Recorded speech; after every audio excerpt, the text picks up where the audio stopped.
Seit. Hört ihr einen Unterschied? Ich auch nicht. Gibt es einen? Ja, und ich erkläre ihn euch heute.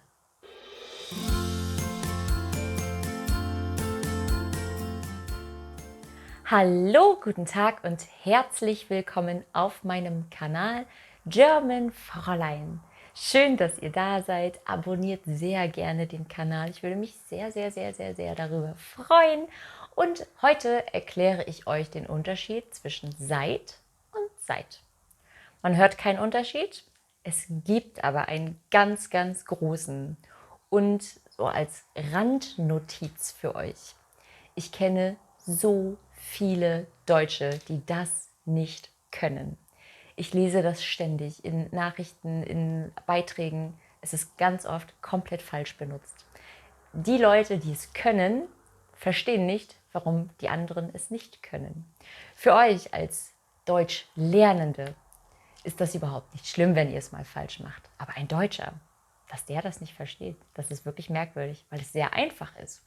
Und zwar wird das seit mit T immer benutzt, wenn es um Zeit geht. Merkt euch seit mit T, Zeit oder Time. So lernen wir das. Und alles, was mit der Zeit zu tun hat, wird mit T geschrieben. Und das seit mit D kommt von sein. Und dann wird es mit D geschrieben. Also T und D. Das ist der Unterschied. Zeit und sein. Ich mache jetzt ein paar Beispiele für euch, damit ihr versteht, worum es eigentlich geht. Seit wann wohnst du in deiner Wohnung? Seit wann? Ich frage nach der Zeit. Also mit T. Seit wann? Seit wann bist du wach? Seit wann bist du wach? Ich frage wieder nach der Zeit. Also mit T. Seit gestern lerne ich Deutsch. Seit gestern. Zeit. T. Seit letztem Jahr lebe ich in Deutschland. Seit letztem Jahr. Es geht wieder um eine Zeit. Seit ich mit meiner Freundin unterwegs bin, regnet es. Seit ich mit ihr unterwegs bin. Wieder eine Zeit. Seit ich das mache. Und dann das seit mit D. Das ist immer von sein. Also immer das Gegenteil.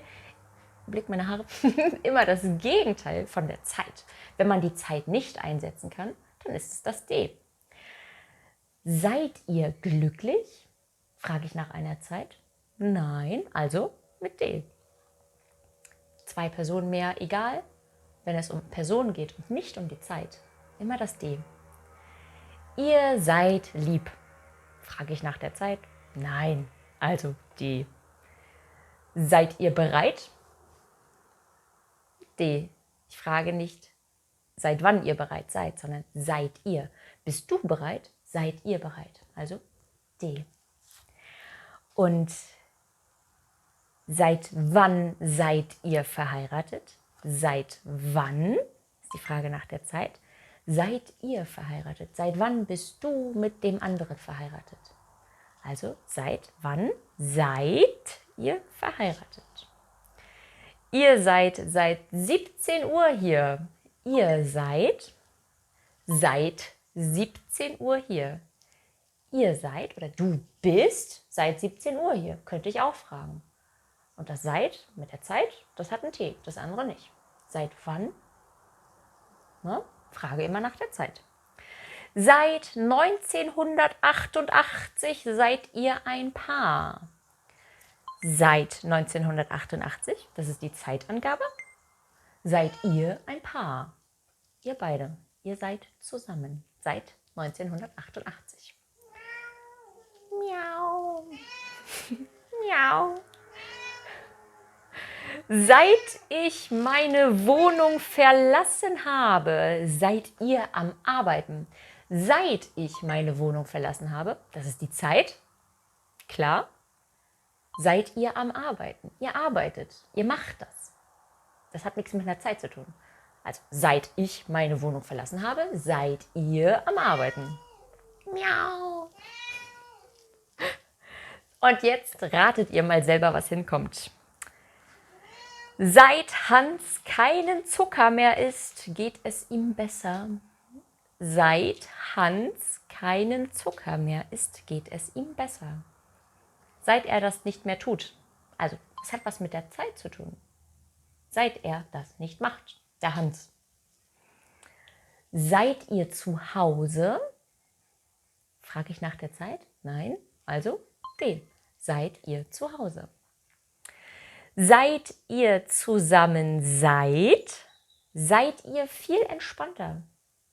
Das ist schwierig. Also, seit ihr zusammen seid, der Zeitpunkt, seitdem das so ist. Also, seit ihr zusammen seid, seid ihr viel entspannter. Nur das erste seid hat etwas mit der Zeit zu tun. Das zweite und das dritte hat etwas mit Personen zu tun. Seit ihr zusammen seid, seitdem du zusammen bist mit den Menschen, bist du viel entspannter. Seit ihr zusammen seid, seid ihr viel entspannter. Das war's auch schon. Ich hoffe, ihr konntet es verstehen und könnt das jetzt auch in Zukunft korrekt anwenden. Wenn ihr mal einen Deutschen trefft, der das nicht kann, erklärt ihm das ruhig. Weil die Leute, die es können, versuchen es immer anderen zu erklären, weil das so schwierig ist zu verstehen, warum Deutsche das nicht können. Aber gut, es ist eine Sprache und es hört sich gleich an. Beim Schreiben passieren auch mal Fehler. Wenn ihr Fehler macht, ist das überhaupt nicht schlimm. Da wird niemand etwas sagen. Schön, dass ihr dabei gewesen seid. Ich hoffe, wir sehen uns beim nächsten Mal wieder. Und ich freue mich auf das nächste Mal. Tschüss, bis bald und auf Wiedersehen.